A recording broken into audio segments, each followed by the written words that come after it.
이제 오늘부터 지난 저희가 7주간 그 코로나 바이러스 특집으로 천천히 가기라는 말씀을 가지고 함께 하나님의 어떤 말씀을 같이 나눴고요.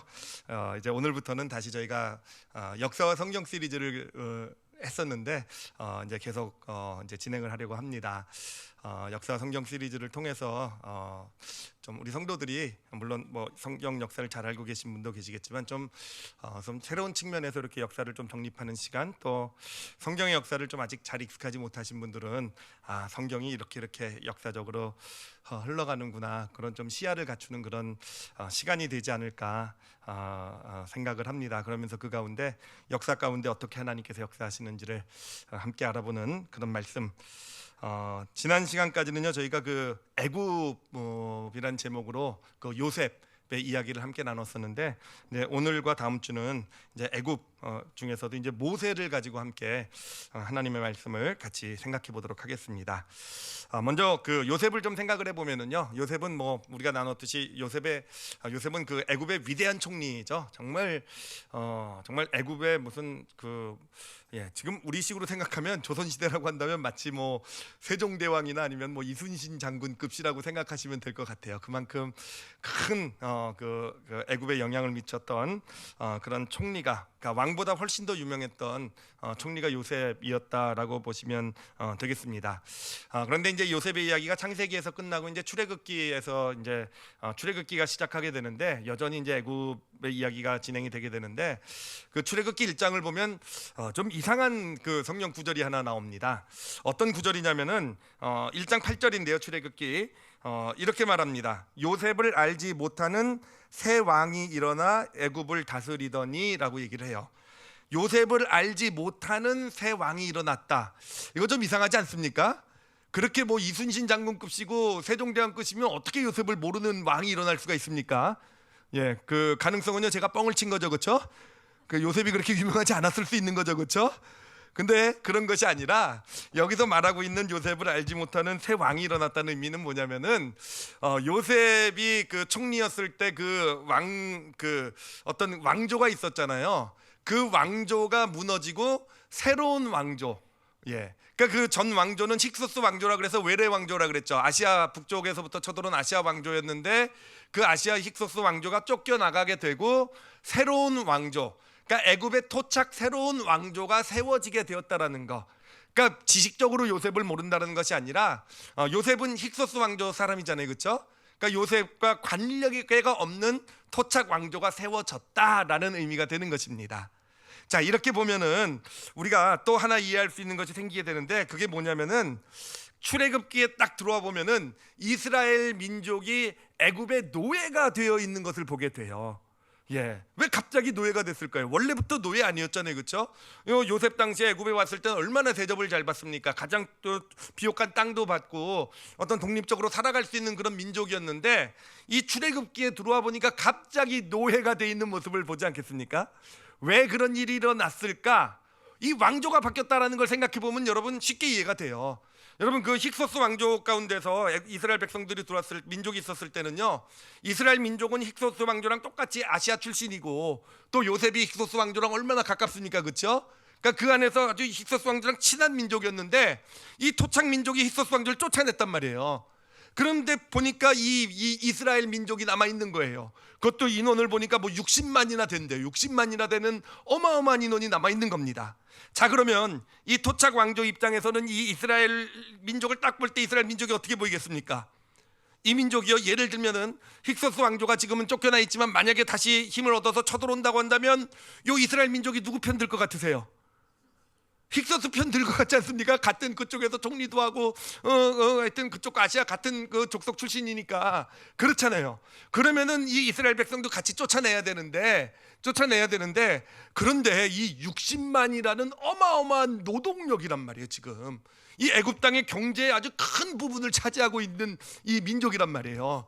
그러니까 이걸 쫓아낼 수도 없고, 그 쫓아내면 경제가 휘청거릴 것 같고, 또 안 쫓아내면 위험하고, 그러니까 이 새 왕조가 한 일이 무엇이냐?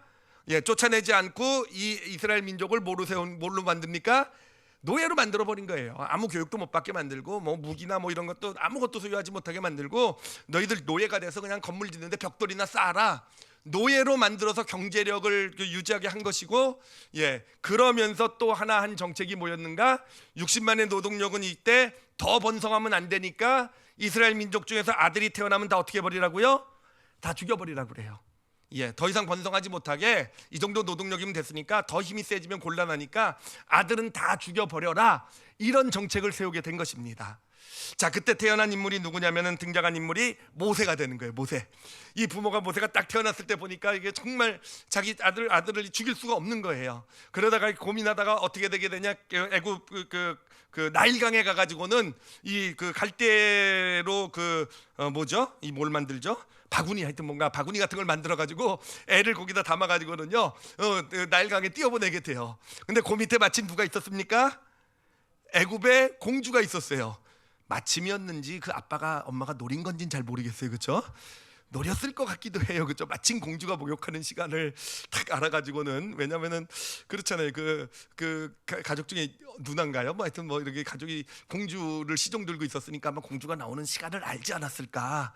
어찌됐든 뭐 성경에 그렇게 나와 있든 뭐 정확하게 안 나왔으니까 모르겠지만, 하여튼 공주가 이제 모세를 딱 발견하게 되고 자기의 아들로 삼게 되잖아요.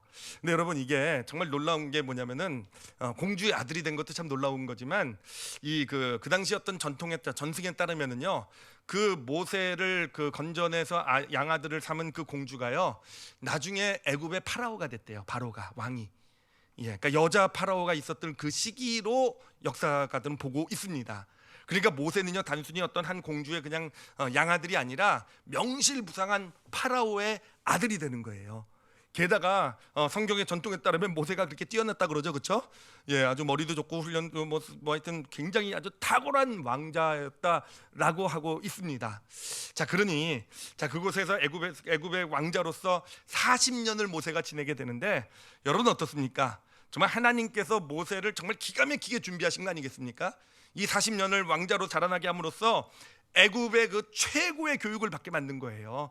거기서 어떤 그런 정치 경제뿐만 아니라 군사 교육까지도 최고의 교육을 받게 되는 것이고요, 최고의 실력을 키우게 만든 것이고요, 그리고 그 안에서 정말 그 리더십까지도 발휘되게 한 거 아니겠습니까? 그래서 나중에 보면은 이 모세가 애굽 왕 바로 앞에 당당히 나서잖아요, 그렇죠? 당당히 나서도 전혀 기죽지 않잖아요, 그렇죠? 그 당시 뭐 애굽 왕 바로는 아마 모세와 어떤 그런 뭐 사춘지간이나 뭐 이 정도 되지 않았을까? 뭐 어떤 학자들은 뭐 모세의 한 조카뻘 좀 되지 않았을까? 이렇게 얘기하기도 해요. 애굽 왕 애굽의 파라오가. 그러니 당당하게 나설 수 있었던 그런 실력, 어떤 그런 기백, 이런 것들을 다 키운 현장이 바로 이 40년 동안의 기간이었다라고 볼 수 있지 않겠습니까? 정말 이 모세에게 있어서는 축복의, 하나님께서 미래를 위해서 그를 준비하신 축복의 시간이다라고 볼 수 있을 것입니다. 자, 근데 여기서 문제는 뭐냐면은, 이 모세가 이스라엘의 리더가 되기 전에 애굽의 왕자로만 40년을 지난 게 아니라는 거예요.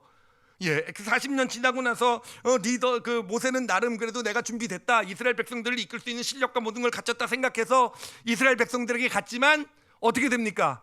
거절당하잖아요, 그렇죠? 거절당할 뿐만 아니라 그 가정 가운데 애굽 사람을 하나 죽이게 되고요, 그래서 광야로 도망가게 되잖아요, 그렇죠? 여러분, 이것도 사실 좀 이상한 게 뭐냐면은, 왕자가 사람 하나 죽였다고 도망가는 건 좀 그렇지 않습니까?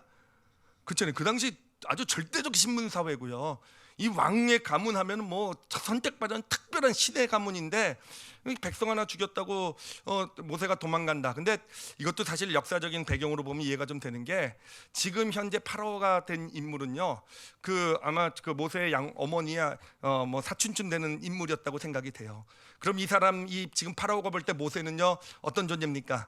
전 파라오의 아들이잖아요, 그렇죠? 양아들이지만 눈에 가시 같은 존재였을 거예요. 기회만 노리고 있었을 거예요. 저걸 어떻게 제거하나. 근데 마침 저렇게 문제를 일으켰으니, 그러니까 모세도 안 거죠, 그렇죠? 그래서 도망갔다라고 이렇게 뭐 성경 봐도 되죠, 그렇죠? 하여튼 그렇게 해서 모세가 하여튼 건 꼭 중요한 건 아니지만, 하여튼 40년을 이제 광야에서 지내게 돼요. 그런데 그러면 40년을 하나님께서 왜 40년을 광야에서 지내게 하셨을까라는 거예요. 도대체 40년의 광야에서 40년의 의미는 무엇이었을까? 애굽의 왕자였던 모세가 그냥 양치기가 돼요. 그리고 성경에 보면요, 40년 동안 별로 모세가 뭘 했는지 기록도 안 나와 있어요. 그냥 결혼한 기록 정도 나와 있고요, 애 낳은 기록 정도 하고 그냥 양치기 했다, 이 정도 기록밖에 안 나와 있단 말이에요. 자, 그러면 어떻습니까?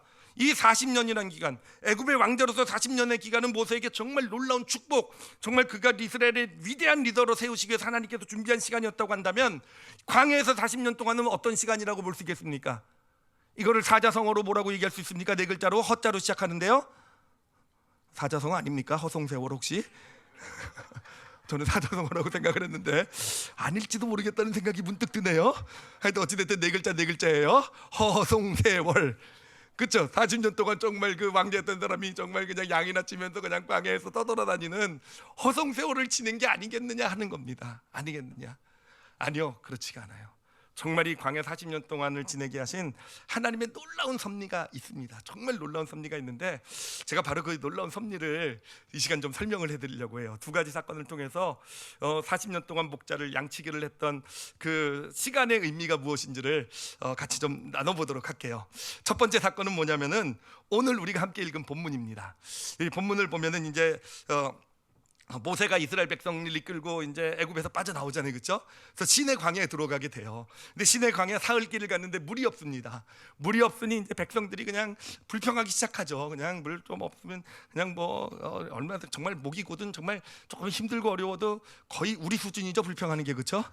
예, 거의 정말 짜증내고 힘들어하고 저도 그냥 어제도 그냥 어버이날이라고 해가지고 딸내미 재난카드 받은 그 돈 가지고 저녁밥을 사 먹는데 얼마나 짜증이 나든지 이 코로나 때문에 하여튼 또 뉴스도 보고 막 이러면서 정말 근데 뭐 거의 이스라엘 백성들 보면서 정말 내 수준이구나 뭐 이런 하여튼 그렇게 짜증을 내고 이제 막 힘들어하는 겁니다.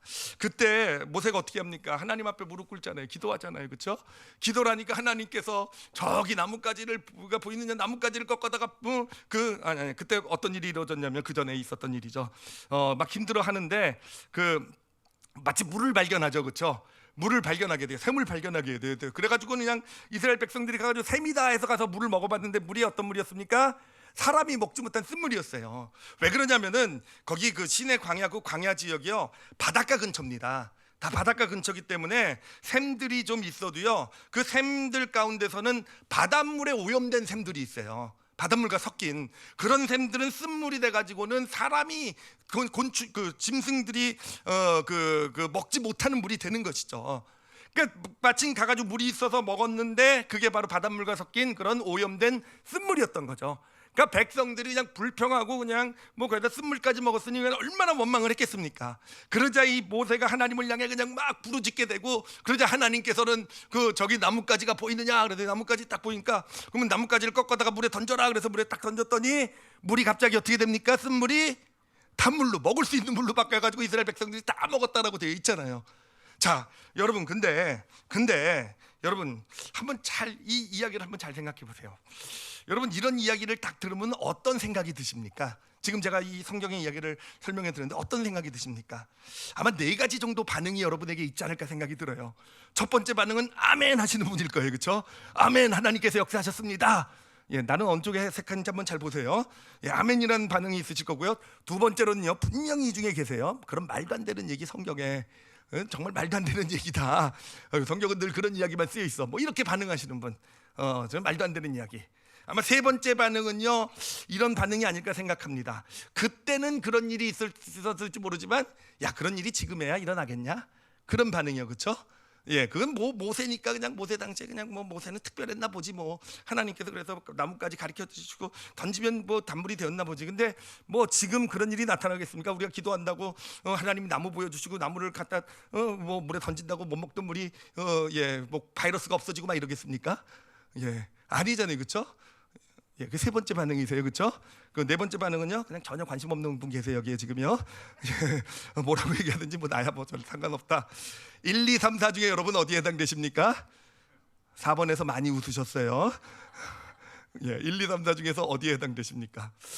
근데 제가 지금부터 여러분에게 성경을요 좀 불경하게 해석해 드리도록 할게요. 아마 제가 지금 해석하는 거 들으시면 시험에 드시는 분도 계실지 몰라요. 근데 저는요, 제가 성경을 볼 때 저는 이렇게 봐요. 이제 저에 대한 어떤 신뢰가 사라질지도 모르는데, 이게 얼마나 하여튼 제가 불경하게 한번 이 사건을 한번 해석을 해볼게요. 이 사건이 어떻게 거냐면은, 여러분, 모세가 그냥 그냥 뭐 하나님께서 저걸 가리켜서 뭐 나뭇가지를 알려주셔가지고 저 나뭇가지를 던져라 해서 꺾어 던졌더니 단물이 된 게 아니에요. 그렇게 이루어진 게 아니고, 모세가 아까도 말씀드렸지만 40년 동안 광야에서 양치기를 했다 그랬잖아요. 목자를 했다 그랬잖아요. 자, 그럼 광야에서 목자를 40년 동안 하다 보면은 목자로서 해야 될 가장 중요한 일이 뭐겠습니까? 양들 물을 먹이는 일이잖아요. 근데 그가 물을 먹이러 가다 보면은 거기에는 양들이 먹을 수 있는 단물도 있겠지만 단물만 있었겠습니까? 쓴물도 있었을 거예요. 쓴물도 있어도 모세는 그 먹이다가 쓴물이 되게 되면 양들이 못 먹는 걸 보면서, 그래요, 40년 동안 양치기를 하면서 아마 연구했던 것 같아요. 이렇게 이 지형상 여기가 바다와 가까워서 쓴물이 저렇게 많은데 정말 저 물을 마실 수 있는 물이 되면 얼마나 좋을까. 그러면 정말 양들을 잘 먹일 수 있을 텐데, 그런 가운데서 그가 뭐 별걸 다 집어넣어 봤을 것 같아요. 이걸 섞어보기도 하고 저걸 섞어보기도 하다가 그가 발견을 한 거예요. 이 나뭇가지를 물에 담가 두면은 거기에 있는 어떤 쓴물 성분이 사라지고 마실 수 있는 물이 되겠구나라는 것을 그가 발견하게 된 거예요. 벌써 불경하기 시작하죠, 그렇죠? 벌써 이상하죠, 그렇죠? 예, 그렇게 된 거예요. 그러다가 이제 그 자신도 그 의미가 뭔지 몰랐을 거예요. 그리고 나선 이제 하나님이 부르셔가지고 이스라엘 리더가 돼가지고 이스라엘 백성들 60만이나 되는 이스라엘 백성들이 끌고 광야로 나온 겁니다. 근데 광야로 나왔는데 보니까 와서 사흘 만에 물을 찾아 먹었는데 쓴물인 거예요. 근데 그 당시 그도 기억하지 못했던 거죠. 어떻게 해야 되는지 기억하지 못하고 백성들이 원망하니까 그 가운데 마음이 얼마나 힘들었겠습니까? 정말 겨우 홍해 건너가지고 나와서 정말 이제 드디어 어떤 약속의 땅을 향해 나가는 그 발걸음을 시작하는 여정에서 정말 이런 일이 벌어지니까 백성들이 저렇게 원망하니까 얼마나 힘들었겠어요. 그래서 그가 하나님 앞에 부르짖었죠. 하나님, 이 문제를 어떻게 해야 됩니까? 라고 하나님께 부르짖었더니 부르짖는 가운데서요 떠오른 겁니다. 그래, 맞아, 내가 40년 동안 막 광야에서 양을 쳤을 때도 이런 쓴물을 단물로 바꾼 그런 방법이 있었지. 그 나뭇가지가 있었지. 그래가지고 기도 가운데 떠오른 거예요. 그래가지고 눈을 뜨고 딱 바라보니까 마침 그 쓴물이 있는 마라의 쓴물 가운데 그 나무가 서 있는 걸 보게 된 겁니다. 그러니 사람들에게 가서 말한 거죠. 저 나뭇가지를 꺾어다가 물에다 담가라 라고 얘기한 거죠. 그래서 물에서 담가가지고 물에 담갔더니 쓴물이 단물이 되는 그런 일이 이루어지게 된 것이고, 이스라엘의 어떤 갈등을 해소하는 역사가 나타나게 된 것이다. 불량합니까? 갑자기 신성모독의 느낌이 옵니까? 근데 아니요, 저는 분명히 그렇게 역사졌다고 생각을 해요. 물론 천국에 가가지고 우리 다 같이 한번 좀 모세한테 물어보고 확인해봐야지 확신할 수는 있겠지만 그렇게 되었을 거라고 생각을 해요. 하나님께서 정말 저뿐만 아니라 여기 계신 많은 분들도 자신의 경험을 돌아보면 아실 거라고 생각을 해요. 정말 삶의 문제나 어려움이 이렇게 탁 닥쳤는데 도대체 내가 어떻게 해결해야 될지 모르는 어떤 이런 상황들 가운데서 정말 힘들어하고, 그래서 하나님 앞에 나와서 무릎을 꿇었는데, 그래, 하나님께서 기억나게 해주시는, 뭔가 생각나게 해주시는 거예요. 과거의 그건 경험일 수도 있고요. 저 같은 경우는 뭐를 생각나게 많이 해주냐면 막 어떤 해결되지 않는 문제를 놓고 이렇게 기도하게 하시면요, 저 같은 경우는 저는 이제 제가 예전에 원고 쓴 걸 다 모아두고 있거든요. 지금은 어마어마하게 많은 분량이에요. 정말 한 20년 원고가 모여져 있으니 얼마나 많겠습니까?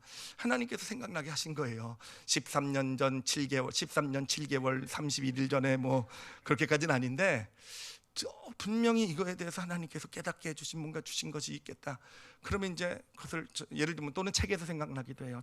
그때 내가 봤던 책 중에서 정말, 그러면 그것을 가지고 이렇게 찾아보기도 하게 되면요, 정말 거기서 놀라운 답들, 정말 하나님의 인도하심을 경험하게 되는 거.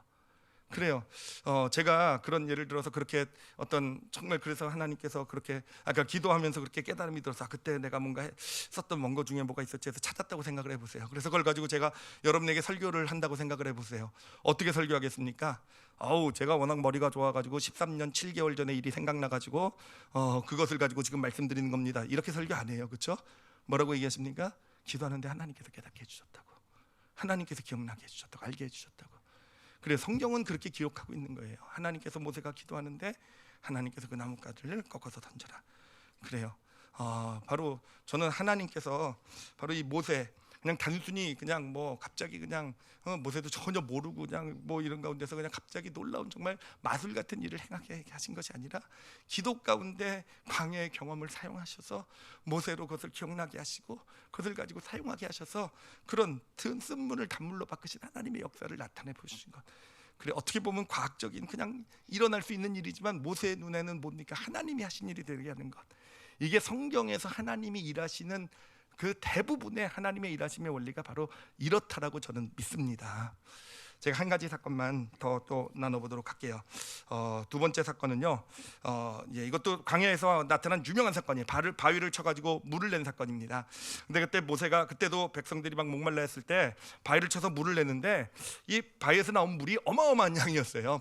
그러니까 이 60만을 다 먹이고요, 가축들까지 다 그 목을 축였다고 하니까, 갈증을 해소했다고 하니까 얼마나 큰 양이겠습니까? 정말 어마어마한 물지기가 터뜨려 나와서 이렇게 그때도 그렇게 성경 그렇게 기록하고 있죠.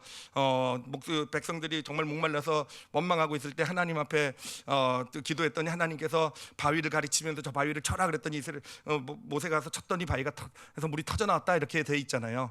근데 이거를요, 제가 또 불경하게 해석해 보도록 할게요. 또 불경하게. 첫 번째부터는 반응이 전 안 좋으시네요, 그렇죠? 첫 번째 불경하다 그러니까 관심을 확 가지시더니, 어떻게 해석을 할 수 있냐면요, 여러분, 이스라엘 광야는요, 이스라엘 백성들이 떠들던 시내 광야는요, 아주 지형적인 독특한 특징을 가지고 있는 땅이에요. 제가 이 그 지형적인 특징을 그림으로 한번 그려봤어요. 이거는 제가 신학교에서 그 성경 지리를 공부하면서 발견한 깨달은 내용이에요. 그러니까 그 광야의 지형은 어떻게 돼 있냐면은, 위에는 이제 광야 흙이 쌓여 있지만, 어떤 그런 모래 같은 것이나 이렇게 광야 땅이 흙이 쌓여 있지만, 그 시내 광야의 밑은요, 거대한 화강암 덩어리로 이루어져 있다고 합니다. 그래서 거대한 화강암이 밑에 쓰여져 있고 거기에 흙이 쌓여서 이제 광야가 이루어져 있다고 해요. 근데 아시다시피 이 광야에는 비가 오지 않잖아요. 그러니까 물이 없고 강이 없잖아요. 근데 그 광야 위쪽에 그 이스라엘 쪽으로 가면은요, 그곳은요, 그 산 위에는요, 비가 어마어마하게 많이 내리는 그런 그 산이, 그런 기후가 있어요. 그러면은 그 산에서 내린 비가 어떻게 흘러가게 되냐면은, 광야에 이르러 가지고 그 땅 밑을 흘러간다고 합니다. 그래서 그 화강암 위에 거대한 강물줄기를 이루어서 흘러간다고 해요. 그런데 그 거대한 물줄기가 흘러간 곳이 그 광야 가운데서도 땅 위로 솟아나는 곳이 어디겠습니까? 저 그림을 보면 어디쯤에서 물이 흘러가다가 어디에서쯤 물이 나올 가능성이 있을 것 같으세요? 저 흙이 얇아지는데, 그렇죠? 저 바위가 이렇게 저게 튀어나와 있는 그런 곳에서 물이 터져 나오게 되지 않겠습니까? 그 물이 흘러나올 가능성이 많지 않겠습니까? 그래요. 모세는요, 무엇을 한 거냐면은 40년 동안 광야에서 양을 치면서, 그래, 광야에서 어떤 곳에서 물이 나오는지를 본 거예요. 어떤 곳에서 저렇게 생수의 강이 물이 터져 나오는 것을 아마 열심히 연구했던 것 같아요. 정말 모세는 대단한 사람이에요. 왕자였던 사람이 그냥 목자가 되어가지고서는요, 그 양을 치는, 어떻게 보면 정말 보잘것없는 아무것도 없는 일인데, 제가 볼 때는 아무것도 하는 게 아니라 그 양을 잘 치기 위해서 연구를 많이 했던 것 같아요. 그러니까 그냥 나뭇가지 쓴물을 단물로 만드는 나뭇가지도 알아낸 것이고, 그리고 지형까지도 공부를 한 거죠. 그래서 이런 지형 가운데서 광야에서는 저런 모양의 바위가 있을 때, 저 바위는 그냥 아무 의미도 없는 그냥 돌덩어리고, 저런 모양의 바위가 있을 때는 저곳에서는 만약에 밑에서 지금 늘 물이 흐르는 건 아닙니다. 북쪽에 비가 많이 오게 되면 며칠을 상관을 두고 그 땅 속에서, 이쪽은 모르죠, 전혀 비가 왔는지 안 왔는지. 이쪽은 건조하니까 며칠을 두고 물이 흐르는 거예요. 그냥 그 거대한 물질이 흘러가게 되는데, 바로 저런 지형에서는, 저 바위가 있는 저런 곳에서는 물이 나올 수 있는 지형임을 그가 40년 동안 그것을 다니면서 지형을 공부하면서 알게 된 겁니다. 그리고 이때도 마찬가지로 그래요. 그가 이제 백성들이 목말라 하고 정말 가축들까지 목말라서 죽게 생겼을 때 하나님께 기도하면서 했더니, 그 안에 그리고 나서 봤더니, 뭔가 깨달아지는 것에서 봤더니 그 눈에 그 지형이 보이기 시작하게 된 거예요. 저기에 바로 물이 나올 수 있는 그 바위가 저기 있는 것이구나, 그렇게 보게 된 것이고요. 그러므로 사람한테 가가지고 그 바위에 가서 지팡이를 쳤다 그랬잖아요. 그래, 지팡이를 친 의미가 뭔지는 정확하게 모르겠지만 어쩌면 그런 것일 수도 있어요. 지팡이를 탁 치면서 이것을 파봐라 그럴 수도 있었을 것 같아요. 어찌됐든 지팡이를 치게 되고 그 땅 속을 파보니까 그곳에서 물이 그냥 어마어마한 강줄기가 흘러나오게 된 것이고, 그것이 60만이나 되는 이스라엘 사람들을 다 먹이게 된 것이고요. 그리고 그 가축들까지도 갈증을 해소하는 놀라운 역사를 경험하게 된 것. 여러분, 불경합니까? 어떻습니까? 불경합니까? 어떻습니까? 아니잖아요, 그렇죠? 저는 이렇게 보는 게 맞다고 생각해요. 그래야 이 사건이 우리에게 의미가 있잖아요. 그래야 세상에 그런 일이 어디 있어? 라고 아멘하고 받으시는 분은 물론 좋지만 모든 게 아멘이시니까 뭐 괜찮지만 세상에 그런 일이 어딨냐라고 정말 성경을 볼 때 그래 그냥 성경만 보면은요 정말 저런 일이 어딨냐 저런 설록 그 당시에는 그런 일이 일어났다고 생각해도 지금 그런 일이 일어날 수 없다 이렇게 보게 될 수밖에 없게 성경은 사실은 좀 기록이 되어 있어요. 믿음을 기록한 책이니까. 그런데 우리가 이렇게 성경을 보게 되면은요 정말 그런 일이 일어날 수 있잖아요, 그렇죠? 그래요. 애굽에서 우리가 여기서 볼 수 있는 사실이 뭡니까?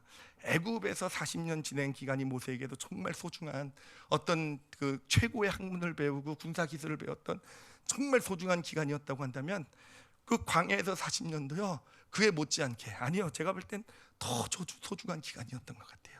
이제 40년 동안 광야에서 이스라엘 백성들이 이끌어야 되는 이 모세에게 있어서는 아마 이 40년 동안 왜 광야에서 자기를 목자를 하나님이 하게 하셨는지 이해는 그 당시에는 못했을 거예요. 그러나 광야를 다니다 보니까 정말 그 40년 동안의 목자의 경험이 얼마나 소중한 것이었는지 자기는 그때 그냥 열심히 양을 치고 열심히 노력했던 것뿐인데 정말 필요할 때 하나님 앞에 무릎 꿇을 때 그 경험을 가져다 사용하시는 그때 쌓았던 지식들을 가져다 사용하시는 그래서 정말 위기 문제들을 극복하게 하시고 그렇게 정말 이스라엘 백성들을 이끌 수 있는 그런 놀라운 리더로 세우신 것 그게 바로 하나님의 일하심의 원리 아니겠습니까? 그리고 오늘 제가 모세 이야기 이 두 가지를 이렇게 스토리를 말씀드렸는데 이 가운데서 우리가 꼭 좀 우리 삶에 우리가 기억하고 적용했으면 좋겠는 세 가지 적용 제목을 좀 말씀을 드리도록 할게요. 첫 번째는 뭐냐면요 그 모세의 그 인생을 보면요 세 부분으로 딱 나눠져 있는 걸 보게 돼요. 참 재미있게도 40년씩 딱 세 부분으로 나눠져 있어요. 초반에 40년은요 애굽의 왕자로서 지낸 40년이에요. 잘 나갔던 시기죠, 그렇죠? 애굽의 왕자로서 뭐 다른 사람들이 다 그냥 부러워하고 뭐 탁월하고 뛰어나고 막 하여튼 잘 나갔던 시기예요. 그리고 중간에 40년은 어떤 시기입니까? 양치기 광야에서 양을 쳤던 어떻게 보면 가장 비참한 진짜 모세 인생에서 보면은 가장 어두웠던 시기. 명명을 그냥 암흑과도 같은 시기라고 볼 수 있겠죠, 그렇죠? 그리고 마지막 40년은 이스라엘의 리더로서 어떻게 보면 진짜 모세를 모세되게 한 정말 하나님께서 그를 들러쓰신 놀라운 축복의 시기가 마지막 40년일 거예요. 자, 그러면 여러분 생각을 해보세요. 이 중간을 생각을 해보세요. 이 40년 중간의 40년 암흑 시대를 생각해 보세요. 여러분 정말 이 깜깜한 모세에게 있어서는 광야에서의 정말 깜깜한 어둠의 시기였어요. 이 시기가 모세에게는 어떤 의미가 있었을까요? 어떤 의미가 있었을까요? 여러분 세상은요 우리 인생의 어둠의 시기를 뭘로 봅니까? 끝으로 봐요. 그래 세상에선 잘 나가다가 좀 뭔가 내가 그래도 나름 잘 나가고 잘하다가 쇠퇴해가지고 뭔가 좀 뭐 건강을 잃었다든지 아니면 뭐 사업에 실패했다든지 아니면 어려움을 겪었다든지 어둠 가운데 있게 되고 그 시기가 또 40년이나 되는 그 시기점을 길게 끝나지 않은 것 같은 어떤 그런 시기가 되면 세상은 그것을 바라보고 뭐라고 얘기합니까? 이제 인생은 끝이라고 얘기를 하잖아요, 그렇죠? 이제는 인생이 그쵸? 끝으로 보잖아요. 세상의 시야는 그래요. 인생을 끝으로 봐요. 그 어두움을 끝으로 보는 게 세상의 시야입니다. 그래 우리도 우리 삶을 보면서 그러잖아요. 세상에 어떤 내 삶이 예전에는 잘 나왔는데 지금 힘들고 어려운 시기가 계속되고 끝나지 않는 것처럼 보이고 어떤 그런 상황을 보면 우리는 끝으로 보잖아요, 그렇죠? 끝으로 보잖아요. 근데 여러분 하나님의 시야에서는요 우리 인생의 어두움의 시기는요 바로 빛을 밝음을 향해 나가게 하시는 시작이 되는 줄 믿습니다. 모세의 삶이 그랬잖아요, 그렇죠?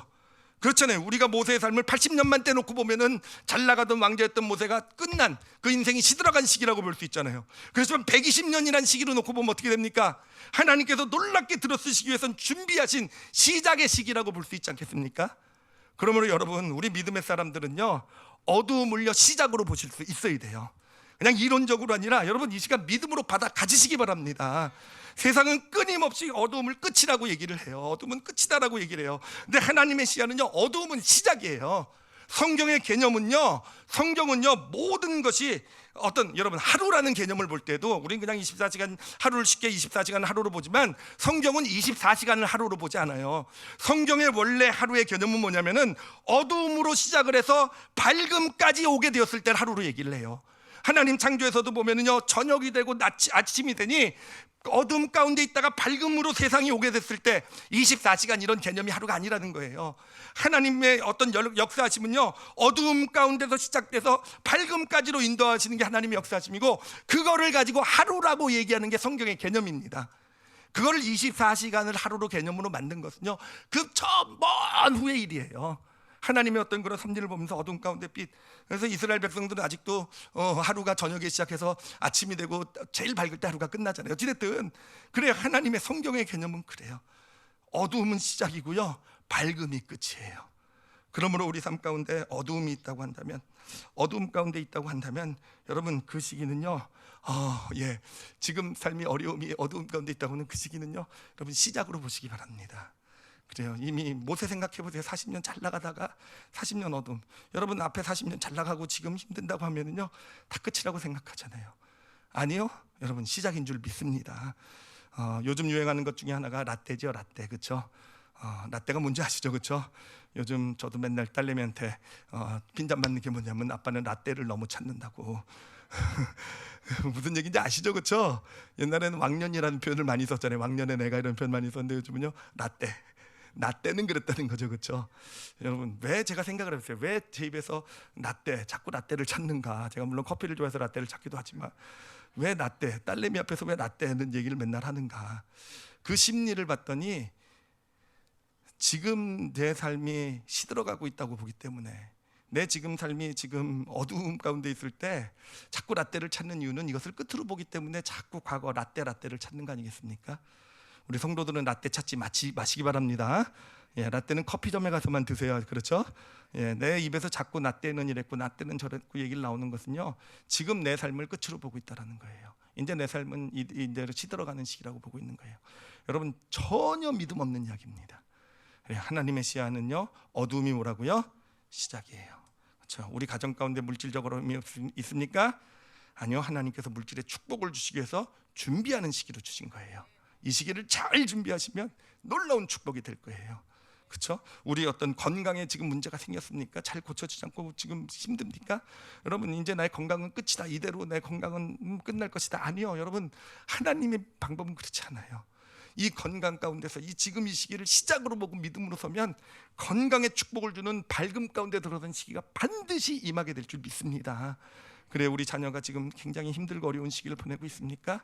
여러분, 믿음의 눈으로 보세요. 저러다가 망하면 어떡하나 보시지 마시고, 예전에는 착했는데요 이러지 마시고, 정말 지금 이 시기를 정말 믿음 안에서 잘 겪어내면은요, 정말 우리 아이의 시기에 놀라운 축복의, 하나님의 축복의 그 시기가 오게 될 줄 믿습니다.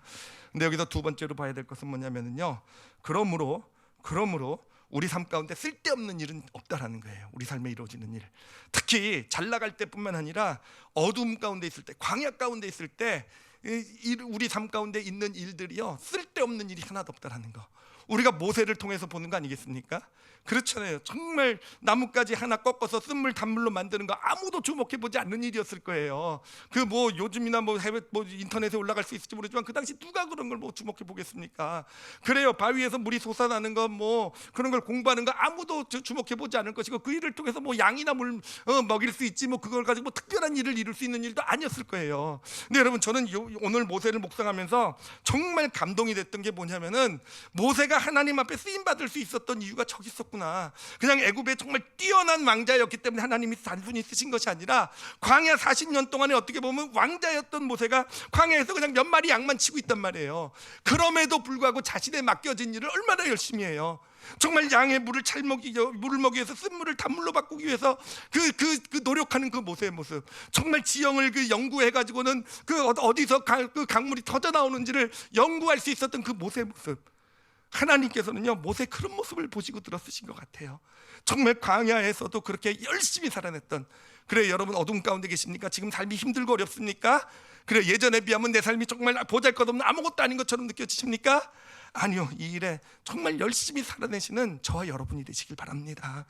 정말 충실히 작은 일이어도 양 몇 마리, 예전엔 왕자였던 내가 양 몇 마리라 한다 할지라도 내 삶에서 어떻게 하면 내가 이것을 더 잘 먹일 수 있고, 어떻게 하면 내가 정말 잘 내게 맡겨진 일을 감당할 수 있을까, 충성을 다하게 되면 하나님께서는 그것을 받으셔서 우리를 이 모세와 같이 정말 빛 가운데로 인도하시고, 우리가 정말 어둠 가운데서 했던 이 경험들을 가지시고 하나님의 놀라운 일을 이루시는 그런 도구로, 재료로 사용하시는 그런 축복을 누리게 될 줄 믿습니다. 제가 이것을 것을 일부 예배 때 이 내용을 설교하다가 생각난 경우 얘기가 있었어요. 준비도 안 된 건데 뭐냐면은요, 제가 제 삶을 돌아봐도 그래요. 지금 사역을 하고 있을 때 정말 지금 제가 지금 사역을 하고 걸어가는 길에서 저에게 가장 도움이 된 어떤 그런 시기, 그 경험들, 그것이 언제였을까 생각하면요, 여러분 잘 나갔던 시기가 아니더라고요. 뭐 공부했던 시기, 뭐 잘 나가고 뭐 이렇게 뭐 인정받고 막 제가 세계적인 찬양 인도자였잖아요, 그렇죠? 그런 시기가 제가 잘 나간 건 맨날 비웃으세요 그렇게. 그런 시기가 아니더라고요. 정말 정말 힘들었던 시기 있잖아요. 정말 한 5, 6년 전에 정말 죽음과도 같고 암흑과도 같았던 그 시기에 정말 그 시기가 지금 돌아다 보면요, 정말 저에게는 가장 축복이고, 심지어는 성도들이 가끔 저한테 그런 얘기도 해요. 어떤 성도들은요, 목사님은 그 경험 때문에 사람 되셨어요, 뭐 이렇게 얘기를 해요. 그런 얘기를 들으면요, 기분이 애매해요. 장로님이 아멘 하시는데 이게 칭찬인가 아닌가. 그럼 그전에는 내가 나를 어떻게 보셨길래 이게 애매하죠, 그렇죠? 근데 뭐 제가 인정을 할 수밖에 없기 때문에 사실 정말 목회자로서 물론 아직 많이 부족하고 많이 그렇지만 그래도 정말 하나님께 그래도 조금이라도 가까이 나가는 그런 모습이 될 수 있었던 것은 제가 인정해 드릴게요. 그때 사람 된 거 맞아요. 아시겠죠? 우리 인생에 하나님께서 어둠의 시기를 허락하신 이유는요, 준비시키기 위한 거예요. 그러니까 쓸데없는 일 하나도 없어요.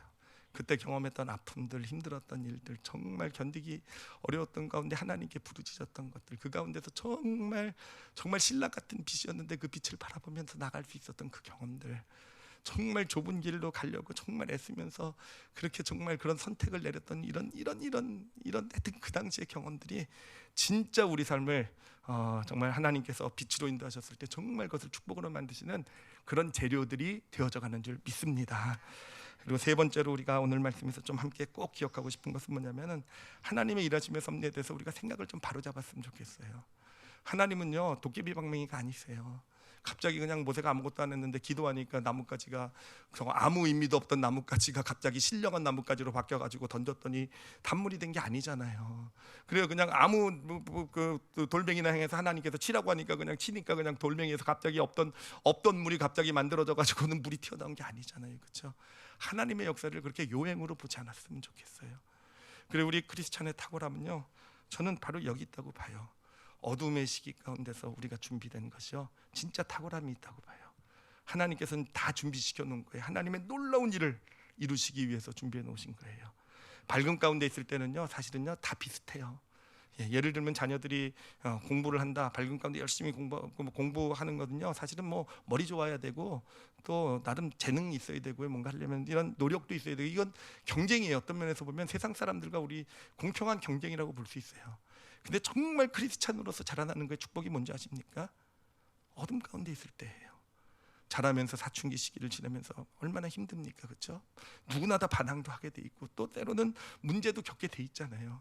근데 정말 그 안에서 우리 부모가 그 자녀들을 올바른 믿음으로 키워낼 수 있다고 한다면, 이 자녀들이 정말 어떤 그런 시기들 가운데서 어떻게 보면 쓸데없어 보이는 일이고 왜 저런 일이 있을까 하는 그런 일들 가운데서 정말 믿음으로 서는, 정말 그 시기를 잘 지내낼 수 있는 그런 믿음으로 그 시기를 이겨나갈 수 있도록 정말 그렇게 세워줄 수 있다고 한다면, 그래요, 그러기 위해서는 부모가 먼저 그래야 되겠죠. 어려움이 있고 문제가 있고 정말 어떤 갈등 다툼이 있을 때 부모가 먼저 그 시기를 믿음으로 잘 서는 모습을 보여줘야 되겠죠.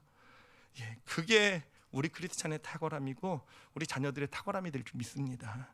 하나님은요, 그 시기를 들어쓰셔서 세상 사람들과 구별된 탁월함을 우리 삶 가운데 나타내 보여 주시는 것입니다. 그러므로 우리가 오늘 이제 모세에 대한 이야기를 나눴는데요.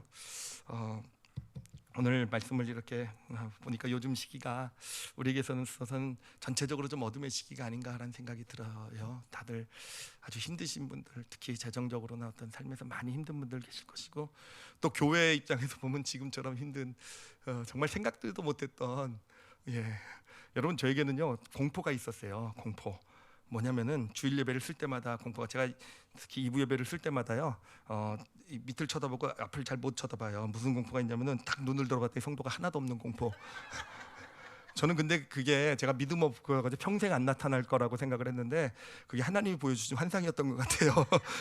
코로나 때 제가 그걸 경험하니까 이렇게 들어보면 아무도 안 계신 거, 몇 명 없는 거. 제가 얘기를 왜 하죠?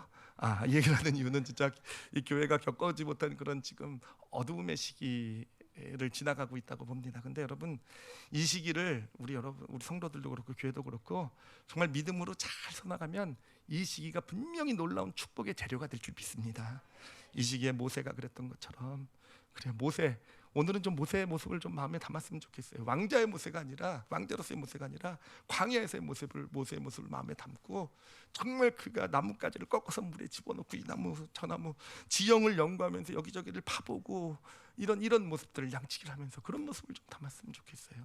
그래서 우리가 힘들고 어려운 시기를 지금 지나가고 있는데, 교회도 그러고 있는데, 그 시기에 정말 부족하고 정말 많이 열악하지만 하나님 원하시는 대로 열심히 감사하며 믿음으로 살아낼 수 있게 된다고 한다면, 정말 우리 크리스찬들은, 또 하나님의 교회는 어려움이 지나고 났을 때 정말 놀랍게 부흥하게 하시는, 축복 주신 하나님의 역사가 나타나게 될 줄 믿습니다. 모세의 모습 새겨지셨죠, 그렇죠? 제가 가능하면 정말 좀 실감나게 좀 말씀드리려고 했는데, 모세의 모습 잘 마음에 담으시고요, 잊지 마시고, 정말 여러분에게 주어진 어두움의 시기가 있다고 한다면 모세와 같은 모습으로 정말 잘 이겨나가실 줄 아는, 준비된 하나님으로 서실 줄 아는 저와 여러분이 되시기를 예수님의 이름으로 축원합니다. 기도하겠습니다. 이 시간 기도하실 때요, 좀 전에 말씀드렸던 것처럼 모세의 모습을 항상 상상해 보세요. 열심히 나뭇가지를 꺾어서 쓴물에다가 집어넣고 그걸 마셔보고 양치면서, 왕자였던 모세가요, 다 사람들의 환호를 받고 그냥 가장 뛰어난 왕자였어요. 무술도 잘하지, 학문적으로도 뛰어나지, 리더십도 있지. 근데 그런 그가 광야에서 쭈그리고 앉아서 양떼를 잘 돌보기 위해서 나뭇가지들을 꺾어서 넣어보고 이것저것 섞어보고, 그래요, 지팡이를 들고 땅을 파보면서 어디에서 물이 나오게 되는지 연구하고, 우리가 그런 모습을 본받았으면 좋겠어요. 막 왕자로서의 화려한 모습이 아니라, 그래요, 정말 뭐 광야에서 정말 놀라운 능력을 행하는 모세가 아니라, 그건 하나님이 하시는 거니까, 그건 하나님이 하실 거예요. 우리가 해야 될 일은 광야에서의 모세의 모습.